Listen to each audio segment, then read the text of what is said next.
За бид нар 2025-26 оны одоо чуулганыхаа зорилгыг бол ярьсан тийм үү. Бид нар энэ одоо чуулган маань мэдээж 25 жил болсон ч гэсэн бид нар энэ 25-26 оног бид нар шин цуглаан шиг эхэлье гэж ирсэн. Бүх зүйлийг яг шин чуулган шиг эхэлье. Анх сайн мэдээ сонсож байгаа юм шиг, анх Библийг судалж байгаа юм шиг, анх Библийг нээж байгаа юм шиг, анх шинэ итгэгчнэрийгээ хүлээж авахт нь сайн мэдээ ярих тэр халуун зүрх сэтгэлээр яг л шин чуулган шиг байя гэж ирсэн тийм үү. За тэгэхээр Библиэрс харах юм бол мэдээж бидэнд бол итгэлийн мундаг үлгэр дуурайл болсон, модель болсон баатрууд бол байгаа тийм үү. Харин чуулганы үлгэр дуурайл болсон модель бол юу гэхээр бид нар анхны чуулган руу яг харахгүй очих ёстой гэж хэлж байна.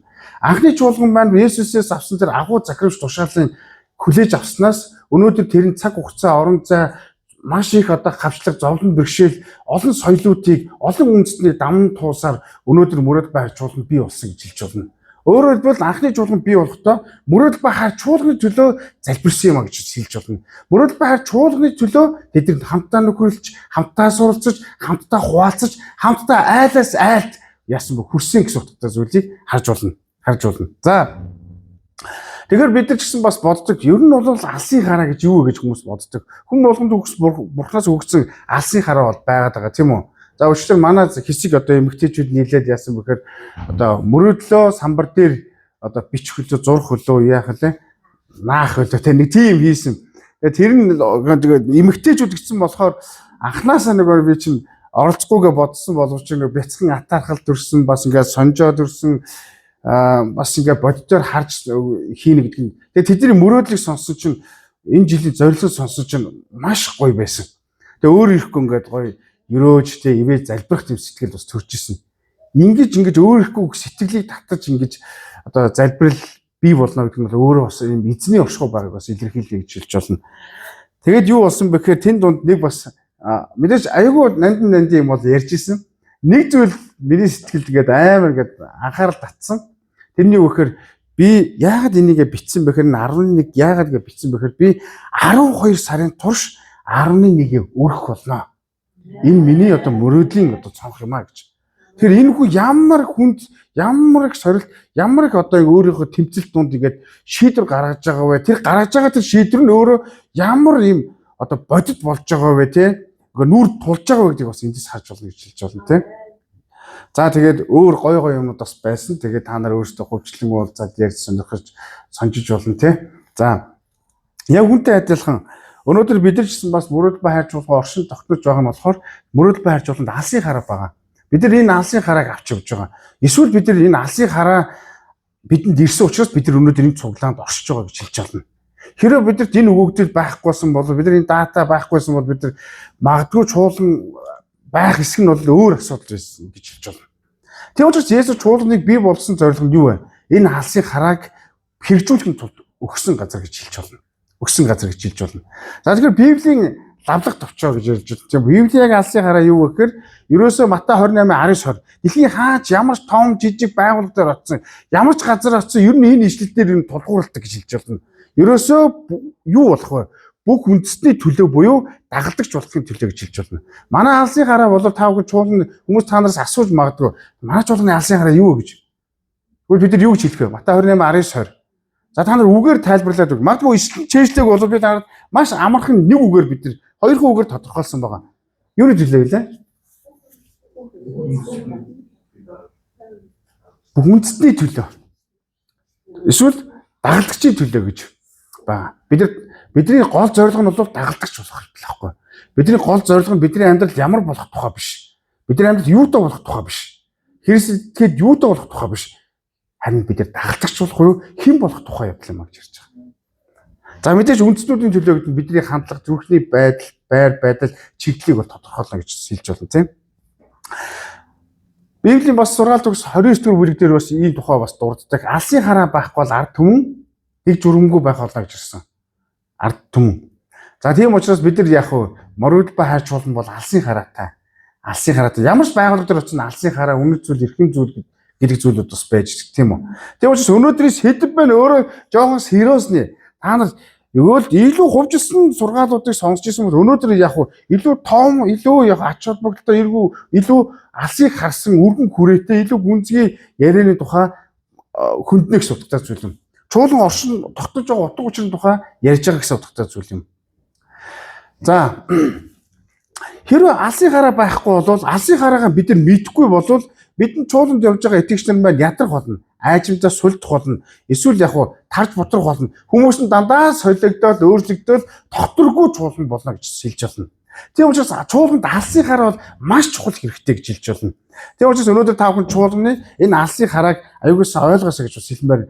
Матай 28:19 18-аас 20 дугаар ишлэгийг бид нар ойлгох аваас бид нар Библийг тэр чигтэн хайлж чадна. Библийг тэр чигтэн бид нар хэрэгжүүлэхэд өөрийгөө зориулж чадна гэж хэлж байна. Бид нар хамтдаа байж чадна гэж хэлж байна. Тийм учраас өнөөдөр бид нар туслах ишлэл бол 2 дугаар Үлс 2:42-оос 47 дугаар ишлэл байгаа. Тэд нар агуу тушаалыг ойлгосон учраас үгийн сургаалт анхаарал тавьж ирсэн. Залбиралд өөрсдөө зориулж ирсэн. Нөхөрлөлд хамтдаа байж ирсэн. Бүх юм нэг нийтийнх нь ерөөсө хамтдаа бүх зүйл нь хамтдаа байсаа гэж хэлж байна. 2:43 дугаар ишлээс Үлс 2:43 дугаар ишлээс капитал зохиол гарсан шүү дээ, тийм үү? Социализмын одоо ийм их үндсийг тавьсан гол зохиол гарсан шүү дээ. Тэр нь юу вэ? Нэг нийтийг нэг нийт юу лээ? Окей. Энэ ишлээс гарсан гэж ярьдаг. Энэ ишлээс гарсан.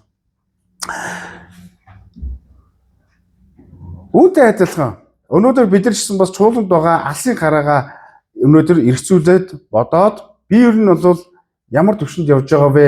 Манай чуулган ямар төвшөнд явж байгаа вэ? Миний эсийн бүлэг ямар төвшөнд явж байгаа вэ? Миний үйлчилж байгаа хүүхдийн чуулган, өсвөрийн чуулган, хожуур болон ч юм уу ямар төвшөнд явж байгааг бас дахин хараасаа гэж бас хэлмээр байна.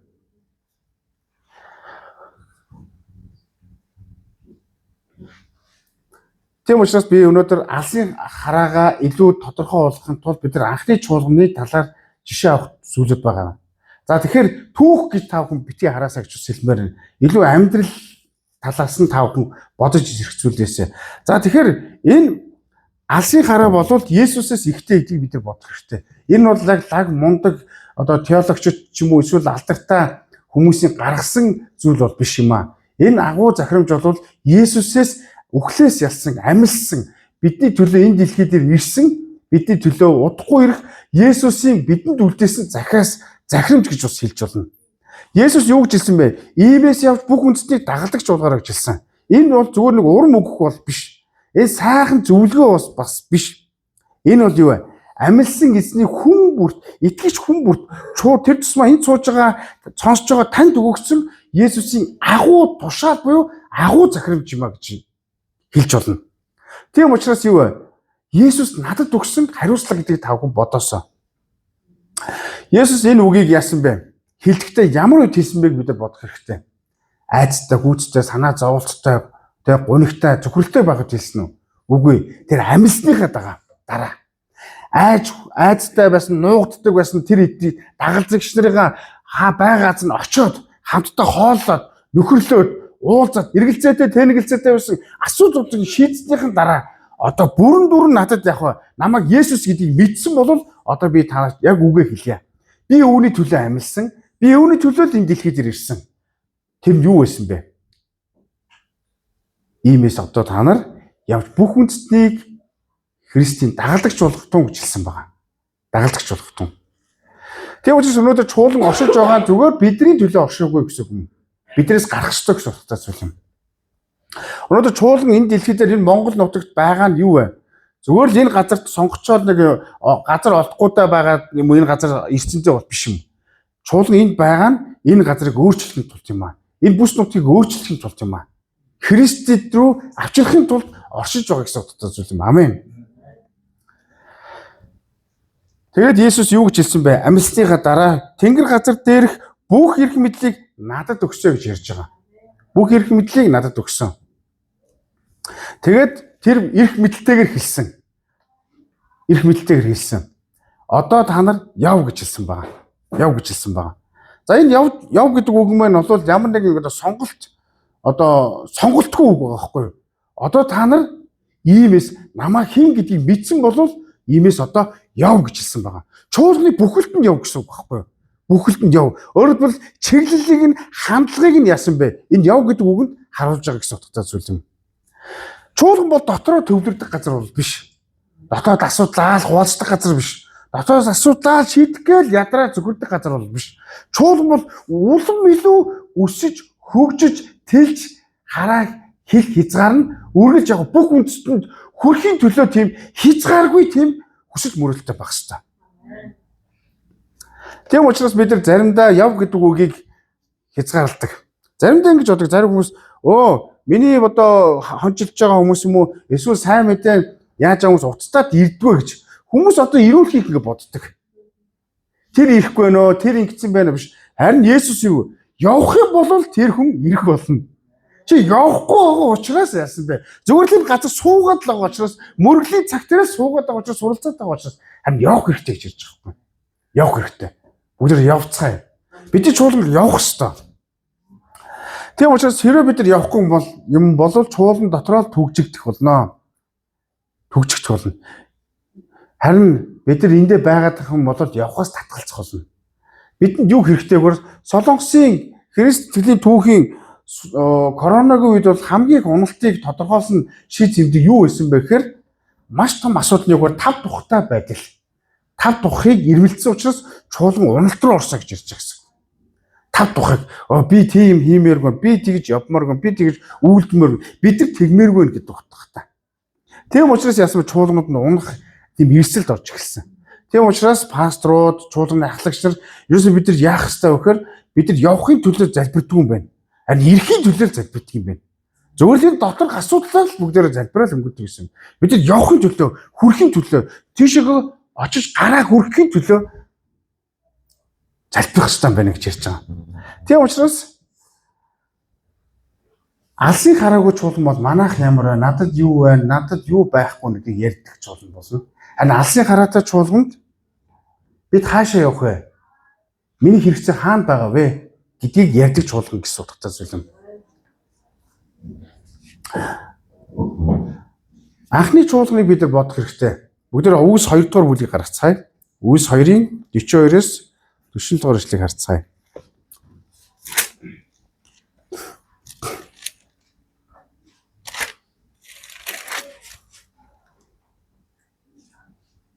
За Үгс 2-ын 42-оос 47. За энэ анхны чуулган тий. За хамтдаа уншия 3 Тэд элч нарын сургаалт, мөн нөхөрлөл, талах хуваалт, залбиралд өөрсдөө зориулдаг байлаа. Хүмүүрд айдас байлаа. Учир нь элч нараар Иерусалимд олон гайхамшиг тэмдэг үйлдэгдэж байв. Идэгсэн бүгд хамтаараа байцгаана. Бүх юм нийтих байв. Хэн нэгэнд хэрэгцээ гарахуд эзэмшил, өмч хөрөнгөө худалдаж түүнийгээ бүгдэд тэд түгээдэг байлаа. Өдөр бүр тэд нэг сэтгэлээр сүмд цуглаж талхай айлуудад талархал хийгээд өгөөмөр зүрхээр хоолцоо. Бурхныг магтаж хамаг ардын хайр хүндэтгэлийг олж байв. Эзэн аврагчдыг тэдэн дээр өдрөөс өдөрт нэмэгдүүлж байлаа. Амен.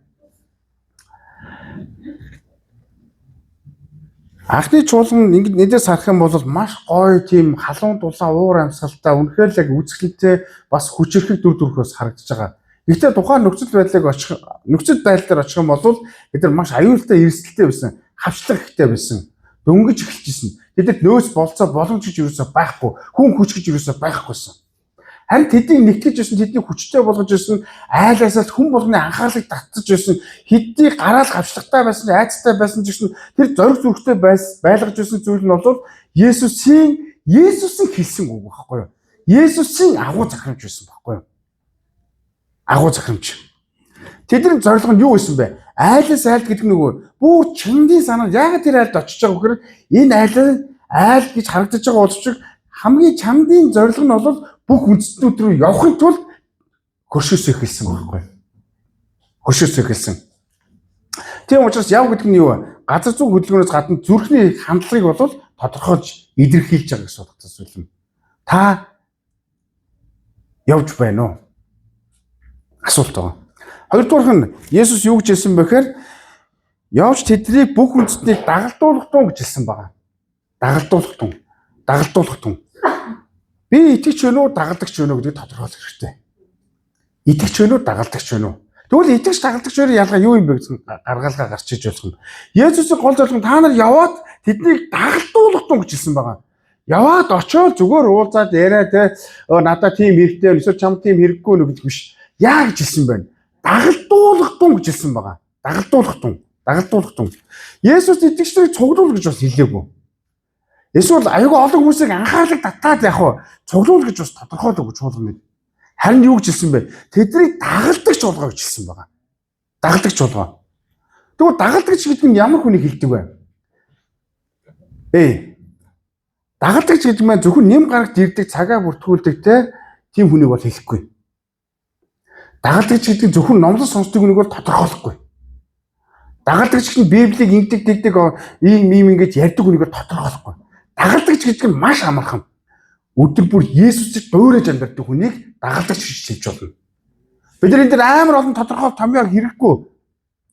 Есүсийг өдөр бүр хор мөшт бүр түүний оюун санаа, түүний зүрх сэтгэлээр амьдрах явдлыг дагалдагч хүн гэж хэлж болно. Тийм учраас бид нар итгэж үү, дагалдагч үү гэдгийг бас бодох хэрэгтэй юм. Алсын хараатай чуулганы итгэгчид бол дагалдагч нар болно. Дагалдагчийн амьдралаар амьдардаг хүн. Алсын хараатай чуулган бол хүний тоо өсгөөс илүүгээр хүн бүр төлөвшгийг чухалчилдаг. Өөрчлөлт Христийн дотор өөрчлөлтийг чухалчилдаг газар байхгүй. Амен. Тэгвэл анхны чуулган яагаад тийм хурдцтай өсөж чадсан бэ? Тэгвэл бид нар тухайн үе түүхийн цаг хугацаагаар очих юм бол Есүсийг амьсны дараа фарисеучуд, садукеучуд, тухайн Ромынх нь бол маш их сандалцсан байхгүй юу? Яасан бэ?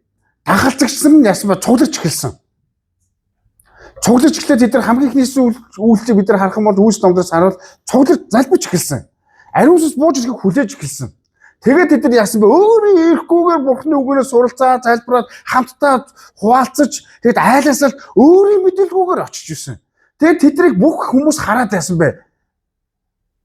Бүх ард түмний хайр хүндэглийг олж ирсэн. Тухайн цаг үе тийм соёл иргэншил ирэх зүй гэдэг зүйл байхгүйсэн. Баячууд нь тусдаа, ядуучууд нь тусдаа. Хүний эрх чөлөө гэдэг бол тэр үед бол ерөөсөө ямар ч яригдах тийм боломжгүй газар байсан. Харин сүм тэр зүйлүүдийг өөрчилж эхэлсэн. Юунаас олж эхэлсэн бэ? Тэд нар Есүсийг дуурайж амьдэрсэн байхгүй. Есүсийг дуурайсан учраас дэрэгд хүмүүсийг хайрлаж эхэлсэн. Амен. Энэ бол өөрчлөлт юм аа. Өөрөөр бол анхны чуулганы гол зүйл нь юу вэ гэхээр за уцаа манайхан төр байж байгаараа би ханаас гуйсан баг шүү дээ. Та мөргөлд ирсэн учраас Бурхны үгийг сонсож байгаа учраас уцаа төр онгоцсон дээрээ тавиад чуулганыхаа алсын хараагаа нэг сонсоосоо гэж бас хэлмээр нь. Юу вэ гэхээр тэд нар юу хуваалцж ирсэн бэ гэхээр амьдралаа хуваалцж ирсэн анхны чуулган. Амьдралаа хуваалцж ирсэн.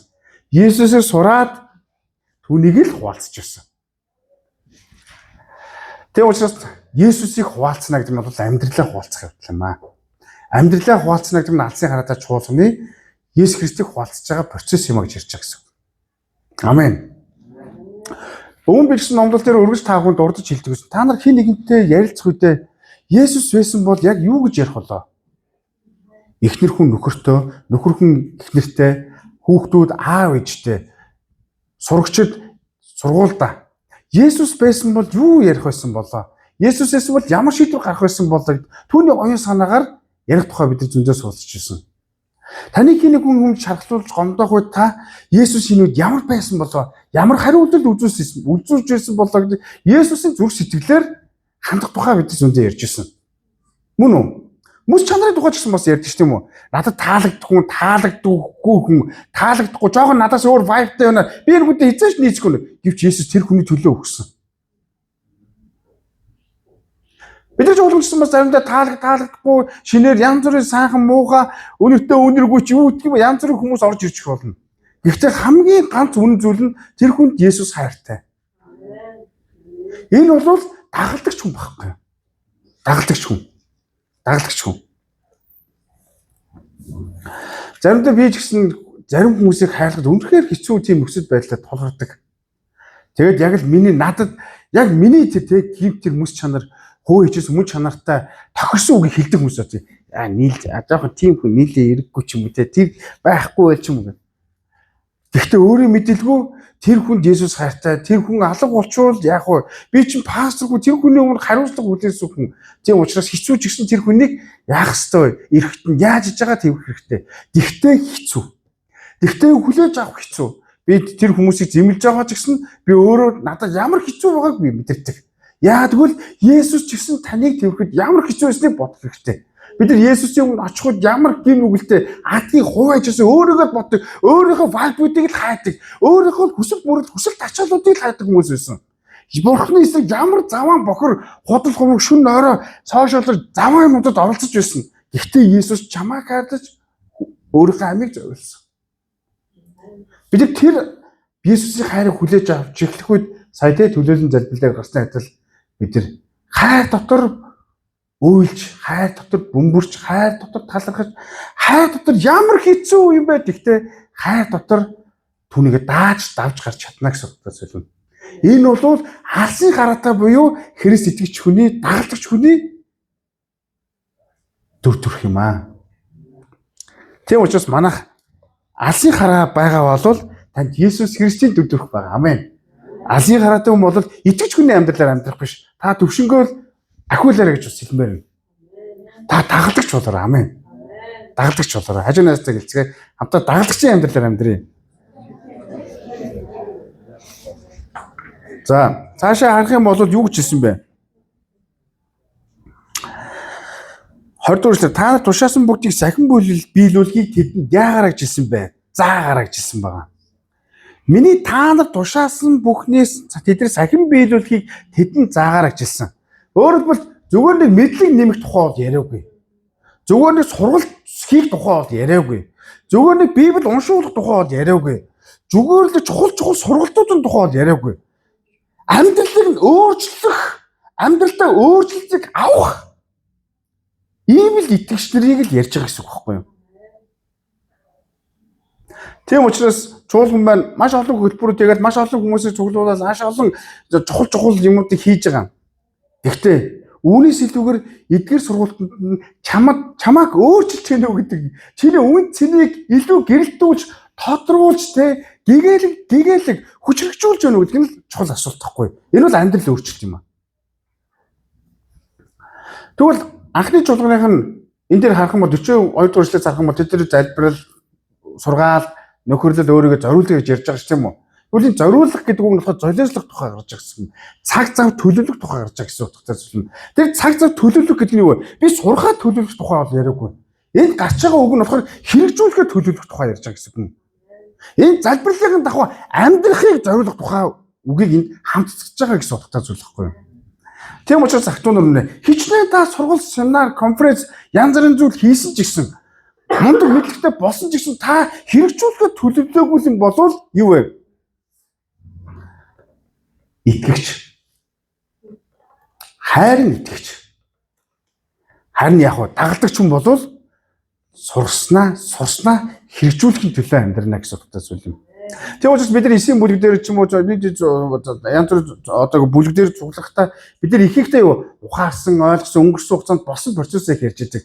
Харин хийхийн тухай ярих хэрэгтэй. Хэрэгжүүлэхийн тухай залбирлыг хийх хэрэгтэй. Харин яах ёстой вэ? Зүгээр л ингэж ярьдаг хүмүүс бол биш. Хэрэгжүүлэх нь л би ийм юмыг хийнэ гэж. Амен. Би яг үүнийг үйлдэнэ гэж. Би ойрдоо Библи уншихгүй байгаа. Тэгээд энэ мэн жоохон хэцүү байна, ажилтай, завгүй байна ингээд бид нар угаасаа тийм юмнуудыг их анхаарсан учраас завгүйгаа л их анхаарат байгаа байхгүй юу? Би Библи уншихаа анхаарах юм бол би Библиэд өөрийгөө зориулж чадна. Би ойрдоо ингээд залбирч чадахгүй ингээд амар ингээд стресс их байна. Амнаас үг гарахгүй нэг стрессэл сонсож байгаа гэсэн үг байхгүй юу? Би харилцааны асуудал амар нэгэрсэн ингээд за тэрийг л сонсоод байгаа гэсэн үг байхгүй юу? Та яах ёстой вэ? Бурхныг сонсох ёстой. Бурхныг сонсоход эргэлхийлэх ёстой. Амен. Тэгээ бид тэр зүйлдээ цаг зав гаргах ёстой. Түүнийг бол зориулах гэж ярьж байгаа гэсэн үг байхгүй юу? Тийм учраас ахтунаар минь анхны чуулганы хүмүүс бол сонсоод мартдаг хүмүүс бол биш ээ. Тэд нар яасан бэ? Яг сонссныхаа дагуу хамтдаа амьдарч чаддаг хүмүүс байсан гэж ярьж байгаа.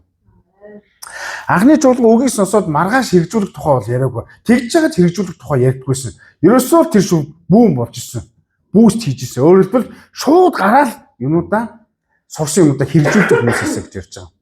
Тэд нар стратеги Энийг хэрэгжүүлэх нь ямар нэгэн мундаг стратеги төлөвлөгөө цаг зав боломжтой гарц гаралгаа ерөөсөө хайгаагүй. Ерөөсөө бурхан тодорхой хэлээд байх чинь тэрийг хийгдэл болно шүү дээ. Энийг яаж хийх вэ? Боломж нь байна, цаг нь байна, нөхцөл байдал нь байна. Биний бие юугаа сэтгэл санаа ямар байна гэдэг нь ерөөс тийм ерөөсөө байгаагүй. Тэгэд янз бүрийн хүмүүс бас байсан баг. Мөн үү? Тэдний хамгийн том айц нь юу байсан гэж баячууд байсан. Эрх мэдэлтэй хүмүүс бас байсан. Тэгээ янз бүр таньж мэдгүй айлуудаар орох байсан. Ах トゥ хамаатнуудын хавчлаг байсан. Үхэл хөвтөл байсан. Тэгтээ яв. Тэд нар Есүс агуу үгийг амьд үгийг хэлж байгаа агуу захирамжийг хэлсэн учраас тэрийг тооцоод байх байхгүй зүгээр л үйлдэлсэн. Амен. Үйлдэхэд амьдрал өөрчлөгдөнө. Яг хэрэгжүүлж эхлэхэд амьдрал өөрчлөгдөнө.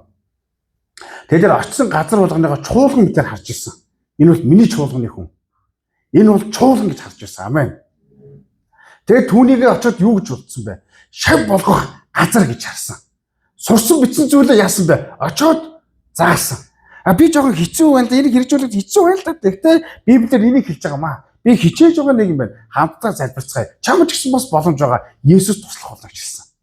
Энэ үгнүүд юунаас гарч эхэлсэн бэ? Ариун сүнсээр би боломжтой болж эхэлсэн. Тэгэхээр ах トゥ нар бүгдээрээ чуулганы төсөөлөхтэй тэгээ чуулганд байгаа хүмүүсийг бодох, чуулганд байгаа номлол сургалтуудыг бодох ш. Чуулган оршинж байгаа гоё чимэглэл юм уу ямар нэгэн дутагж байгаа хэрэгцээний тухай бодох ш. Чуулганаа бодохдоо та агуу захирамжийг бодоорой. Энэ чуулган маань үүний төлөө чадан ядан зүтгэж тэмцэж байгаа. Одоо харах юм маш олон юмуд манай чуулганчууд улсын зөвшөөрлөлтэй. Хин чирхэд нээлттэй хаалтаа. Мэдээж бидний бүх газараас янз бүрийн байдлаар тагнж харж л байгаа. Гэхдээ бидний хавцсан алсан барьсан юм ерөөсөө алга байна те. Надад ч гэсэн янз бүрийн зүйл тохиолдсон ч юм алга байна. Яг нөгөө дүүргээс татвараас янз бүрийн газраас ярддаг л болгоос те. Гэхдээ энэ бол ивэл юм аа. Бидний урд хөшөөр бүр хэцүү болж байна. Хаяхан 2-7 хоног өмнө хятад пасторудаа уулзсан. Тэгэхээр буцаад явж байхдаа онгоцны буул дээр танаа гэр бүл чинь асуудал гарсан гэдэг урд шүн дуудаад онгоцноос буун гуталд бариад аваад явчихсан. Хаашаа хизээ юу болсон байх. Хятад бол ийм байна. Харин бидний бол эзэн дотор эрх чөлөөтэй байна. Амен. Бид нар хавчлаг гарах үед хин гэдгийг харуулахаас зүгээр хавчлаггүй байх үед илүү харуулах боломжтой биш гэж үү? Бид нар Матай 28:19-20 илүү манай чуулганаас харагдах хэрэгтэй. Амен. Тийм учраас үгийг хэрэгжүүлдэг чуулган юу вэ? Заа сургаж байгаа зүйлээр амьддаг хүмүүс бол даруй хүмүүс ахгүй. Харин бардам хүмүүс бол зөрчилдөн хийхгүй эсвэл яг эсрэг ингээд зөрүүд гүжүү зам дотроо хүлэгдэж ядарч амьддаг хгүй. Тэгээл харахад ингээд яагаад хэрэгжүүлэхгүй, яагаад өөрчлөхгүй байгаа, яагаад ингээд байгаа юм зов зүдгсэн итгэгчтэй болно гэсэн хгүй. Харин дагалдагч нар бол харин яг тэмцээл байх. Биш одоо чуулганыхаа итгэгчдэрийг харуул бар хүн болгоныг л ер нь ямар амьдрал тоолж байгааг ерөнхийд нь мэднэ. Гэхдээ би нэг хүн дээр бол төвлөрч чадахгүй. Гэхдээ аль болох хичээдэг. Хүн болгонтой уулзах, аюу наад ихч аяасан. Гэхдээ бүх хүмүүстэй айл болох ижил тэгш байхыг хүсдэг. Гэхдээ энэ дунд тэмцэж байгаа хүмүүсийг хараад би өөрөө урам зориг бусд хүмүүсийг хүлээж авах урам зоригуудыг авч идэг. Эзнийг эрэг хааж байгаа эзний төлөө хэцүү байсан ч гэсэн тэр том шийдвэр гаргаад зүтгэж байгаа амьдралд янз бүрийн зүйл тохиолдсон ч гэсэн эзнийг гэж ирж байгаа хүмүүсийг хараад яасан бэ? Би ч гэсэн хамтдаа байх ёстой. Энэ хүн ингэж байгаа юм чинь тэр миний очих хүсэхгүй байгаа тэр хүнд боломж байгаа гэж очиж заам ярина зөвлөн тийм үү? Энэ бол анхны чуулганы гайхалтай төр төрх юм аа. Тийм учраас бид нар хамтдаа болохын тулд заримдаа бардам зангаа хугалдаг, худлаа хийдэг зандаа хугалдаг, тав тухтай байдлуудыг хамгаалах гэж энэ байдлуудаа бид нар яаж нуудаг, харахууд амьдэрдэг юм шиг тийм. Нөө гэрэл гэгээлэг байх хэвээр, ил тод байх хэвээр. Амен. Тийм учраас анхны чуулган бол үнэхээр үзэсгэлэнтэй байсан. Анхны чуулган бол яг л юу байсан бэ? Энэ алсын хараан дотор амьд тийм органикаар байсан гэж хэлж болно. Органикаар. За тэгвэл анхны чуулган дээр бид нар дөрвөн зүйлийг яриад дуусгах болно. Нэгдүгээр нь тэдэрт юунд анхаардаг байсан бэ? Үс номер руу очицгоё. Анхны чуулган юунд анхаардаг байсан бэ гэхээр 42 дугаар ишлэлээс харъя. Амен. Библийн бас энэ чимээ хуудас гарна гэдэг нь бол маш гоё чимээ байнамаа. За 42 дугаар ишлэлээс харах юм бол тэд гээд тасал тавьсан байгаа зам. чуулганы бүх итгэгчдийг тодорхойлж байгаа. Илч нарын сургаалт мөн нөхөрлөлт талах хуваалт залбирал өөрсдөө зориулдаг байсаа гэж ярьж байгаа. Анхны чуулган алсын хараагаа болгож эхлэхгүй тэдний өөрийн ирэхгүй одоо анхаарлаа тавьдаг зүйл ихний зүйл юу байсан бэ гэхээр эзний үг буюу сургаалт анхаарлаа төвлөрдөг байсан. Сургаалт. Өөрөөр хэлбэл тэд нар ерөөсөд алсын хараатай байсан гэдэг чиглэлээ ерөөсөө алдаагүй гэсэн хэвхэв. Хүний үгийг сонсох, сошиалын үгүүдийг сонсох, сошиал дээр янз бүрийн нийгмийн болж үтггүй байгаа тэр юмнуудыг аваад амар анхаарал татаад тэрийг сонсдог. Тэрнээсээ болоод стресстэй ятраал тэгээд депресстэй хүмүүс бас байдаг шүү тийм үү? Тийм биш. Тэднийд бол бурхны үг чухал байсан. Тэгээд сошиал дээр ийм гоё наадам, ийм гоё зугаацсан гэд энэ гоё одоо тэмдэглэлт өдрөө ийм баяр тэгэхээр хүмүүс тийм зүйлүүдийг маш их сонсоод эзний өдрөө ирэхээ болчихж байгаа. Эсвэл тэрийг маш юм алтан сериос нэлдэг. Өнөөдөр яхаарахгүй хүндэх шалтгаан гэсэн учраас бидний эзэн бурхан мань ойлгож байгаа учраас би өнөөдөр эзний өдөр ирч чадахгүй юм аа гэж алдан байдлаар чаад ичдэг тийм үү? Нөө. Тэд нар юу ч болж байсан тэд нар эзний сургаалт буюу эзний өдрийг сахиж байсан. Амен. Би өнөөдөр ажилтаа очиж өнөөдөр мөнгө олох хэрэгтэй учраас өнөөдөр би одоо тийм газар тийм хийх учраас гэж үгүй тэдний хувьд бол өнөөдөр би эзний үгийг сонсох ёстой гэж. Магадгүй тэр өөр дуу хоолой өөр чиглэлтэй дотор байж байгаа. Би чуулган тийм хүн байгаад би тийм хамтарч ажиллахгүй тийм хүн байгаад тэр хүн байхгүй бол тийм бол гэж болчмор шиг юмргүй юм бас байж болно. Тэд нар хүнийг хараагүй, хүний дуу хоолойг сонсоо, хүний зан чанарыг хайгаагүй, нөхцөл байдлыг хайгаагүй. Тэд нар бурхны үгийг сонсох гэж цугларддаг байсан. Амен. Энэ бол алсын хараатай чуулган. Амен. Анхны чуулган болвол зүгээр үе ирдэг итгэгчтэй цуглараагүй. Тэд нар ерөөсөө ингэ дэлбэрэлт хийсэн байхгүй. Дэлбэрэлт хийсэн. Гэхдээ бид нар одоо эзний өдрийг сахиад дэлбэрэлт болно гэсэн үг бол биш л дээ. Энэ чинь аяндаа гардаг зүйл байхгүй. Аяндаа ариун сүсээр хийгддэг зүйл байхгүй. Бид нар чи бөөм хийнэ гэдэг нь болохоор зарим хүн гараад яас тэтгээрэ парацин бид нар ажил талбар дээр ирэх шүү дээ. Гэр орон дээр очиж үр хөвгтөр очиж чи бөөм хийж байгаа хүмүүс байгаа шүү дээ. Өөрөө өөртөө бөөм хийж байгаа хүмүүсээс байгаа шүү дээ. Ингээл мөн үү? Тэгээ учраас актуунаар нэ бүгдээ эзний үгэнд өөрийгөө зориулдаг тэр тууштай байдлыг илүү өсгөцгөөе. Мэдээж ивэ ирж байгаа хүмүүсийг бас ирэхгүй байгаа хүмүүсийг гэж ялгаж байгаа зүйл бол биш. Зүгээр л одоо бид нар шинэ үйлрэл эхэлчлээ, шинэ он эхэлчлээ. Тэгээ манай чуулгыг анхны чуулган шиг шинэ цуглаан шиг л бүгдээ хандлагатайгаар энэ жилдээ үйлчлэлтэд оролцоцгоё гэж ярьсан шүү дээ юм уу? Тэ? За тэгээд юу вэ? Алсын хараатай чуулган болвол үгийг яг уу сонирхолтой болгож хэрэглэдэг, афоризм болгож судалдаг газар бол биш юм аа. Надад энэ үг нь гоё, энэ хэсэг нь гоё, тэгээ түүхийн ном нь гоё, хуучин гэрээ нь гоё, сайхан эсвэл шинэ гэрээ сонирхолтой, тэгээ тэр хүмүүс нь дуртай, энэ хүмүүс нь дургу, тэ? Анхны чуулган бол тийм биш юм аа. Анхны чуулган болоод юу вэ? Харин Библийг бол зүгээр нэг урам өгдөг ном гэж харддаг. Харин үүнийг хэрэгжүүлэхийн тулд цугларддаг хүмүүсийг тодорхойлж байгаа. Бие бинийг дэмжихийн тулд цугларддаг хүмүүсийг тодорхойлж байгаа. Өнөөдөр чуулган олон хүнтэй, олон цугларалтай байж болно. Гэхдээ бидэрт яах вэ? Сургаалтаа анхаарлаа, үгэндээ анхаарлаа төвлөрөхгүй юм бол аяндаа бид дахиад сарних болно. Дахиад сөөрөх болно. Дахиад яах вэ? Унж босдог нэг юм яриатай л болох болно. Харин бид нар үгэнд өөрийгөө зориулж хэрэгжүүлдэг болох юм бол та өчигдөр ярьдаг тэр өнөөдөр өөр төвшөнд залбирдаг, ярьдаг, магтдаг, үйлчлдэг хүн болох болно гэж ярьж байгаа. Тийм учраас анхны чуулганых нь эндрийн үгийг зөвхөн сурагч гэдэг юм тусдаа одоо сегмент бол болоогүй. Харин үг газарт буулаа амьдрал дээрээ хөрсөн дээрээ буулгадаг газар болвол анхны чуулган байсан. Тэр бол бидний модель загвар юм аа. За тэд нар тэгж хэрэгжүүлж ирсэн учраас тэр цаг хугацаа он цаг тулсаар өнөөдөр бидэн дээр ирсэн байхгүй. Тэд нар хэрэгжүүлдэг бол бид нар магадгүй ямар байхыг бас мэдэхгүй. За хоёрдугаар нь болохоор анхны чуулган юу гэж чухалчилдаг байсан бэ гэхээр нөхөрлөлт гэж ярьж байна тийм үү? Нөхөрлөлт өөрсдийгөө зориулдаг байсан гэж ярьж байгаа. Сонирхолтой анхны чуулган дотор хуваагдал байхгүй байсан гэсэн үг юм. Ялгарлал овсоё гэсэн үг байхгүй юу? Байхгүйсэн гэсэн үг. Харин тэнд өөрөлдвөл ерөөсөө хүмүүс ганцаарддаггүй гэсэн үг байхгүй юу? Гоё юу? Хүн ганцаардаг дурггүй шүү дээ, тийм үү? Бурхан биднийг ч бас ганцаарангаар нь бүтээгүй шүү дээ, тийм үү? Дандаа хамтдаа байх. Тийм учраас бид нар сүнслэг хэрэгцээг алдах үед ганцаарлыг мэдэрдэг. Эсвэл бид нар Бурханаас холдох үедээ ганцаарлыг мэдэрдэг. Харин анхны чуулган хамтдаа байсан. Тэд нар Библийн дагуу байсан байхгүй юу? Нөхөрлөж байсан.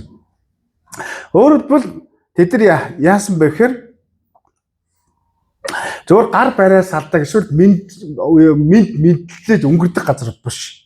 Зөвхөн нэм гарыг итгэж бол биш ээ гэсэн утгатай байхгүй. Тэд нар амьдралаараа холбогдсон хүмүүс байхгүй. Амьдралаараа. Үу хай хээ хөө яа гэдэг.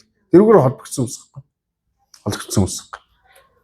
Тийм учраас чуулганд өнөөдөр ганцаархнаа итгэгчийн амьдралаар амьдарч байгаа тэр нэгэн байгаа бол та түүнийг мэдж байгаа бол эсвэл та ганцаараа амьдарч байгаа бол Иесус үүнийг хүсээгүй юм аа.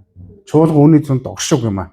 Та магадгүй хин нэгэнтэй ганцаардаад байгаа бол хин нэгэнтэй холбогдох бол та нурах, унах, гимших, уучлахгүй магадгүй уучлалт ирүүлэх те ийм Бурхны үгийг хэрэгжүүл танд болгочих болох юм аа. Хамтдаа байцгаая.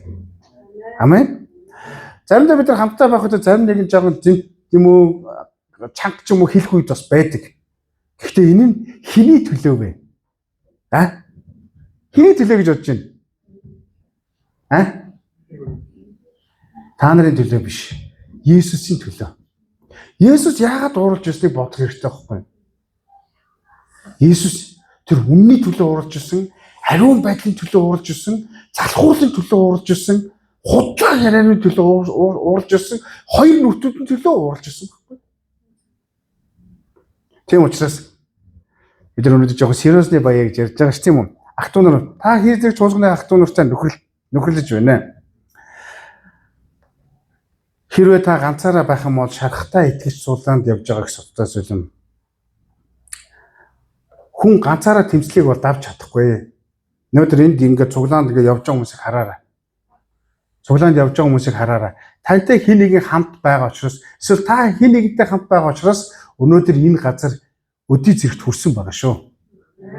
Чингис пасторч гэсэн энэ газар өнөөдөр 20 хэдэн жил 5 жил үйлчлэх үед надад хин нэгэн нүүд байсан учраас би өнөөдөр байгаа байхгүй. Би зүхтаад болоод заримдаа ярмааргүй зүйлүүд маш их тийм одоо нөхцөл байдлууд тулгарч байсан. Гэхдээ унсан ч гэсэн тосоод авах, мэдсэн ч гэсэн мэдгүй юм шиг ажиллах, тий? Заримдаа замбраагүй байхад зэмлж аашилж байсан. Тэр хүмүүсийн хүчээр би өнөөдөр бий болсон. Та хэн нэгэнтэй хамт байхын тулд дандаа таны талд тийм үү өрөвдмөр юм аа хөөхий гэж биш. Чи наадхаа зас гэж хэлж байгаа юм чинь таны төлөө биш. Бурхны төлөө таныг өөрчлөх гэж байна байхгүй? Амен. Тийм учраас бүгдээрээ хамтдаа байхын тулд бид нар олон зүйлүүд, олон дууны өнгийг бид нар сонсох болно. Хатууг сонсох болно. Би чуулган дээр заримдаа одоо ингээд янз бүрийн хүмүүс ингээд хараад симэрхэд тэр хүнээс симэрхэд суралцдаг хүмүүс байгаа. Юу гэсэн ч үгүй. Яагаад гэвэл би ч нөр ингээд та нартай биш. Хэдэн зууч хүнтэй ингээд 7 хоногийн турш харилцаж байгаа шүү дээ. Янз бүрийн зүйл ингээд идэв юм янз бүрийн боц орж ин. Тэгэхээр тэр үед болохоор та хэдэн ойрхон байгаа учраас тэр мэн тэгдэг даа нэг тийм гүлгэр зан гаргадаг даа гүлгэр болно гэдэг. Заримдаа нэг тиймэрхүү нэг салхи шуурга ирсэн ч гэсэн ингээд яг мангаад ингээ байгаа. MFTV-ийн хоёр шиг тийм хүн бахаар жоохон өнөөдөр мангаад байна. Хүн харахад ингээд ойлгоод байгаа юм, хариулах гэдэг юм, хэлэх гэдэг юм, зөвлөх гэдэг юм, заах гэдэг юм уу гэдэг. Тэн яг бие биендээ бид нар хамтдаа байж байгаагийн сайн үр нөлөө бас явагддаг байгаа шүү. Есүс ч гэсэн заримдаа хариулахгүйсэн шүү дээ. Бурхан ч гэсэн хариулаагүй шүү дээ. Түүний загалмаа дээр зодчих. Биднийг аврахын төлөө тэр чимээгүй байсан. Есүс ааваа хэцүү байна өвдөд байна уу? Гэхдээ яасан бэ? Цус нүчтэй хүүгээ харахтаа тэр миний төлөө чимээгүй байсан. Хүмүүс Бурханыг хараасан баг, янз бүрийн байдал хэлсэн баг. Хүүгээ яагаад ч ямар мангай юм бэ гэж. Гэхдээ үнэндээ тэр хэлж байгаа тэр нэгний төлөө Есүсийг бидний төлөө өгсөн. Амен. Тийм учраас чуулганд хайр гэдэг үг онол байж болохгүй гэсэн үг байхгүй. Мэдлэг байж болохгүй гэсэн үг байхгүй. Харин юу болох ёстой вэ? Юу болох ёстой лээ? Зан чанар болох ёстой, үйлдэл болох ёстой, бодит хэрэгжүүлэлт болох ёстой. Амен. Энэ бол хамтын амьдрал юм гэж хэлж байгаа. За тэгээ хайр гэдэг үгийг бас хамаагүй ярих бас хэцүү. Хажууд нь үг хайр хоёрыг хослох хэрэгтэй. Хайр гэж их номлох бас хэцүү. Яагаад гэвэл намайг хайрласангүй, би ганцаардсан, би надад туслах өргөө. Өө би ч ингээ яваад бүр нисээд алга болчихно. Тийм учраас үгэн дотор үгийн дагуу хайрлах хэрэгтэй. Ром номд дэрэгсэн хайр үнэн хоёрыг хослоороо тох гэж ярьж байгаа шүү дээ. Тийм үү? Үнэнг нь хилээд хайрлах хэрэгтэй. Заримдаа манай гэрэл манай ихнэр одоо ингээд хүүхдүүдээ ингээд жоо хатуу хэлэх үед байна. Би тэр үстэй бүр дуусна чимээгүй байдаг.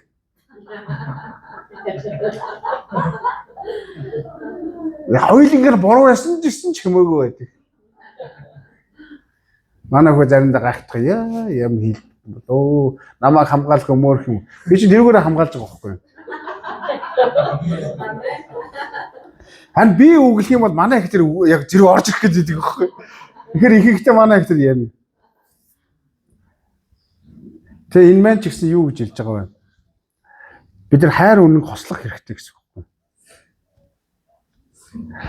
Тийм учраас ахтууд бид нар хамтдаа байна гэдэг нь юу хэлж байгаа вэ? Минийх гэдэг үг. Минийх гэдэг үгийг бид нар яах ёстой вэ? Биднийх болох хэрэгтэй. Би гэх биш, хамтдаа болох хэрэгтэй. Амен. Энэ бол алсын хараагаа дэмж байгаа. Энэ биш үү? Энэ хамтдаа гэдэг үг чинь биш үү? Алсын хараагаа хамгаалах бамбаа гэж хэлж болно шүү дээ. Тэ? Бид нар юу ч ирсэн ч гэсэн хамтдаа шүү. Сагийн яг сумаас фью гэд нөгөө нэг физикал эшигийн нэг өрөө шиг янз бүрийн сумаар харвчиж болох юм тийм үү? Том пилмотор шүрчиж болох юм. Гэхдээ өнөөдөр манай чуулган руу янз бүрийн байдлаар довтлож болох юм. Тэгэхээр бүгдээрээ яг яг энд одоо хэдийн 50 60 хэдийн бүгдээрээ ингэ зогсоол хамгаалнаа л гэсэн үг байхгүй. Манай итгэгчийг авах гээд байна уу? Тэ? Яг юу хийдэ Библи уншдаггүй нэг байх юм бол яг муу нэг чи Библи уншиж чи угаасаа муу хүн шүү дээ. Библи уншдаггүй шүү дээ, тий? Тийм учраас нөгөө чи өөрөө яг тийм ээ би Библи уншдаггүй, Библиэс мэдэхгүй. Тэгэл зүгээр ерөнхийдөө л номлоор л ойлгоод ингээд багасаа сонсоод ч юм ингээд явж байгаа. Тий ингээд зөнгөл яг муу нэг сумлж байгаа байхгүй. Тэнгүүт л манайханд яах хэрэгтэй лээ. Хамгаална. Зүгээр бид нар уншуулна. Бид нар эзний үгийг түнд ярьж өгнө. Бид нар өөрсдөө аваад явчихна. Би өөрөө асарчна. Бид нар санаа тавина, тий? Иймэрхүү бамбаа бол хамтдаа байдаг чуулганы онцлог юм а гэж хэлж байгаа. Амен. За бас бидэрт бас 3 дахь анхны чуулганы онцлог нь юу гэхээр энэ жил нэг чухал зүйл байгаа. Юу вэ гэхээр бидэрт өнгөрсөн жил хүмүүсийг маш их анзаарж байгаа зүйл нь тэгэхээр заавал бүгд мэдэх албагүй л дээ. Маш их итгэгчнээс анхаарж байгаа зүйл, чуулган маш их өгүүлэгдэж байгаа зүйл чимээгүй цаг. Хувьчилсан цаг, хувьчилсан залбирал, хувьчилсан чимээгүй цаг хийх зүйл маш их алдагдчихж байгаа. Хувьчилсан Библи уншлах маш их алдагдчихж байгаа. Энэ манай чуулганд тохиолж байгаа зүйл бол биш. Ер нь бол маш их гадуур тийм байгаа. Тэгэхээр ахтун бүх юм нийтих байхын тулд бид нар хувь хувьдаа эзэнтэй харилцаа төгс байх ёстой. Бэст байх ёстой. Тэр талаараа шилдэг байх ёстой. Яагаад тийм анхны чуулган хүчтэй байсан бэ гэхээр тэд нар хувь хувьдаа эзэнтэй харилцаа гүнзгий байсан.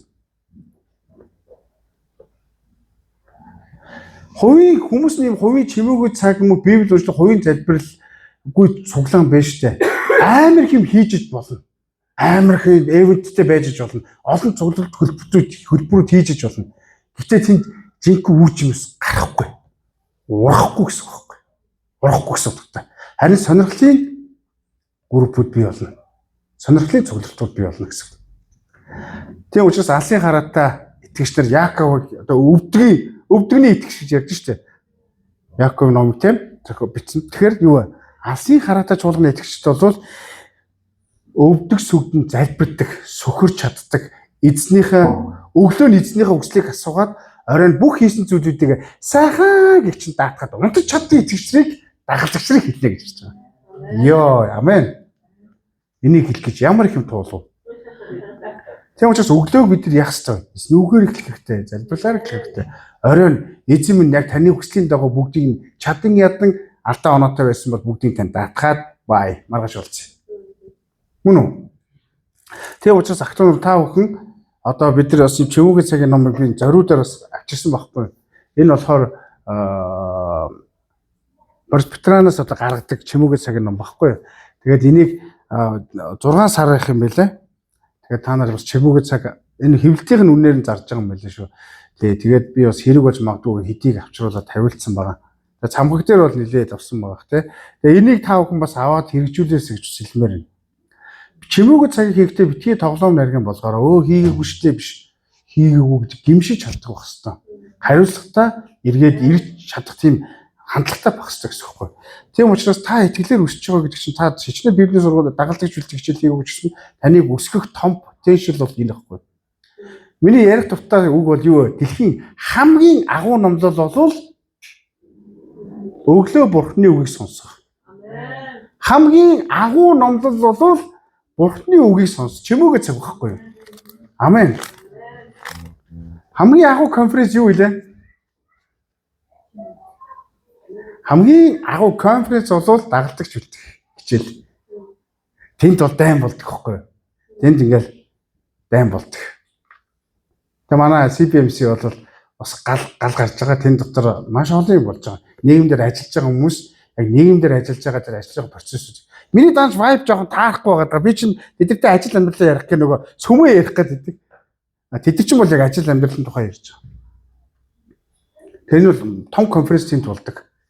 Үүнтэй адилхан та бүхэн бас энийг бас нэг аваад хэрэгжүүлээд нэг юм эндээс авч гараасаа л гэж бас хэлмээр байна. Алсын хараатай чуулганы итгэгчид хувьчлан яах вэ? Тохирсон юмыг хайгаад хэрэггүй. Тэр шиг худлаа юм байхгүй. Хийж чадчихвэл хийх зөндөөл байгаа шүү дээ, тийм үү? Чимүүгийн цаг юм. Тэр энэ бол 10,000 төгрөг гэж байгаа учраас би ном сурчлаагүй шүү. Заяа яг хэрэгтэй гэж ярьж байгаа шүү. Намайг зарж байгаа марж байгаа гэж ерөөсөө тийм байхгүй. Тий. Одоо би чинь янз бүр мөнгө төгрөг гэж юм ярихгүй шүү дээ. Зөвхөн хэрэгтэй юмыг нь аваад өгч гэдэг л ярьдаг болсон. Тэгээд тийм учраас тэр нь яасан бэ? Хүрээд иж байгаа шүү дээ. За чимүүгийн цаг хийцгээе. Тэр аппликейшн хот шүү. Бас л тэгэхээр хийдэг хүмүүс бол байгалахтай тий. Тэр би чинь бол тэрүүгээр сайн өссөн тий. Манай гамбаа маань бол коронавигийн үеэр бол чимүүгийн цагаар итгэл нь суг өссөн шүү дээ. Би ч бүр яг сугны өс шиг л болсон. Амар өссөн. Тэгээд чимүүгийн цаг тэгээд амар сайн хийсэн учраас тэрнийхээ үр дүнд нэгтгэртэй болсон.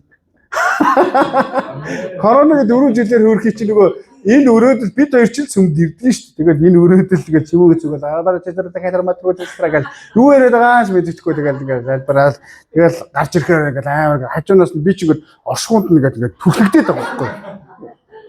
Тий. Тэгээд үнэхээр өссөн. Үнэхээр өссөн.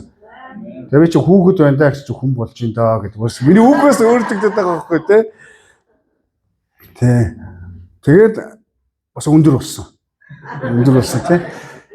Гэх мэт юмнууд бас байна. Тэгээд бас өндөрлөгт эзэн түүнийг тавьсан. Тэгээд бас ингээд дуудлага дотор пастор болох тий. Тэгэхээр иймэрхүү бас эзний хүн бас гарч ирээд бас ингээд гой байстай эзэндээ бас талархаж байсан. За тийм учраас бүгд чимүүгийн цагаа хийцгээе. Амен. Хүн болон хувьчилсан залбирал хийцгээе. Амен. Тий. Ой нэг шашин байшин бол яриаггүй шүү. Шашин болчихгоо тий. Бүгдээр яг энэнийг хийж эзэнд амьдралаа даатгаж тий. Тийм амьдралын тухай ярьж байгаа. За сүүлийнх нь талах хуваалтын тухай ярьж байгаа. Мэдээж энэ юуны тухай ярьж байгаа нөхөрлийн талаар ярьж байгаа. Зөвхөн ёслолтыг онцгойлж байгаа зүйл бол биш. Мэдээж тэр үед бол эзний зог маш чухал байсан. Тэгээ бид нар ч бас энэ сарын сүүлээр юм уу ямар ч байсан хурал хийж агаад бид нар бас удирдалтаа нэг одоо эзний зог хийе гэж бас санал бас ахлагчдаа тавина. За би бол дангаараа шийдвэр гаргахгүй шүү дээ. Манай ахлагч нар чинь шийдвэр гаргав. Тийм учраас тэд бол тийм зүйлийг байнга хийдэг байсан. Яа тэгвэл юу байсан бэ? Эзний үхэл амьдлалтай хамт байгааг тэд нар үргэлж сананд дурсдаг байсан байхгүй. Ингэснээр тэд нар яасан бэ? Өдөр бүр Христтэй хамт алхаж байсан. Өдөр бүр Христтэй хамт. Тэгээд юу вэ? Амьд байгаа баталгаа бол юу вэ? Талах хуваалттай ёслолтой холбоотой гэж хэлж болно. Тийм учраас ах トゥ нар минь ээ. Анхны чуулганы алсын хараа юутай холбоотой байсан бэ гэхээр эзний үхэл амьдлалтай хамт байсан гэдгийг өдөр бүр мэдэрч байсан учраас бид нар алсын хараагаараа амьдч чадсан гэж хэлж болно. За өнөөдөр тэр алсын хараа бидэнд өвлөгдөж эхэлсэн. Анхны чуулган бол төгсөвч байсан, хүн хүч дутмаг байсан, эд хөрөг дутмаг байсан, хавчлагын үед хүнд хэцүү байсан, янз бүрийн эсэргүүцэл дунд байсан тийм үү. Тэдэд хоолунд гэдэг юм ерөөсөй байхгүй байсан. Тэдэд ерөөсөй тодорхой хүмүүс харуул тодорхой юм ерөөсөй байхгүй нэг идэх юм байхгүй, байр сууц байхгүй, ямар нэг бүтэц диаграм байхгүй. Тэгтээ тэд яаж цуглаад ирсэн нь ерөөсөй мэдчихгүй. Тэгэхээр тэр газар ингээд гайхаж байгаад орсон хүн яасан бэ? Өөр гайхамшиг болоо гараад ирсэн. Сонирхож байгаа хүмүүс очиод яасан бэ? Сонирн болоод гараад ирсэн. Тийм үү? Эсэргүүцэж байгаа хүмүүс тийш очиод юу болж эхэлсэн бэ? Эдгрээл гараад ирсэн. Гэх мэт. Тэр юутай холбоосон? Оронгуудлаа эдгээр бол алсын гараатай зоригтой үг үйлдэл нь тодорхой, амьдралын чиг хандлага, зүрхний хандлагууд нь бүх зүйлүүд нь тодорхой байсан. Тэгэхээр бүх зүйлүүд нь мэдээж ариун сүнс суултанд ойлгосон. Тийм учраас актуун нар бүгдээрээ хэрэгжүүлж амьдрцгаая. Юу хэрэгжүүлэх вэ? 4 зүйлийг алсын гарааныхаа төлөө, энэ чуулганыхаа төлөө хийцгээе. Нэгдүгээрх нь үгэнд бүгдээрээ анхаарлаа тавьцгаая. Тэ? Эзний өдрийг бүгдээрээ сагцгаая. Тэгэхээр сагтдаг биш. Түүний дагуу хэрэгжүүлдэг итгэж болцгоё. Хамтдаа Библийн дагуу нөхөрлөлтөд итгэж болцгоё. Зөвхөн тоглож кайф авах биш. Бид нар яах ёстой? Хамтдаа бие биенийхээ төлөө туслах, дэмжих, санаа тавих, эргэж тойлох тэ энэ зүйлүүдээр нэгтгэж болгон болцгоё. Амен. Хүн болгон бас хувьчилсан чимээгөө цаг Библи уншлагаа бас сэргээгээсэй гэж бас хэлмээр байна. Сэргээгээсэй гэж бас хэлмээр байна. Болтбол урд оройн хийж болно. Чимээгөө цагийг тэ хийж болно, сонсч болно гэдэг олон аргачлалууд бас байгаа ш тийм үү. Мөн бид нар эзний өдөр бүр эзний үхэл амьталттай бас хамт амьдардаг итгэгч болох ёстой. Энэ бол алсын хараатай чуулганы бодит дүр төрх юм а гэж ярьж байгаа. Хамтаа залбирцгаая.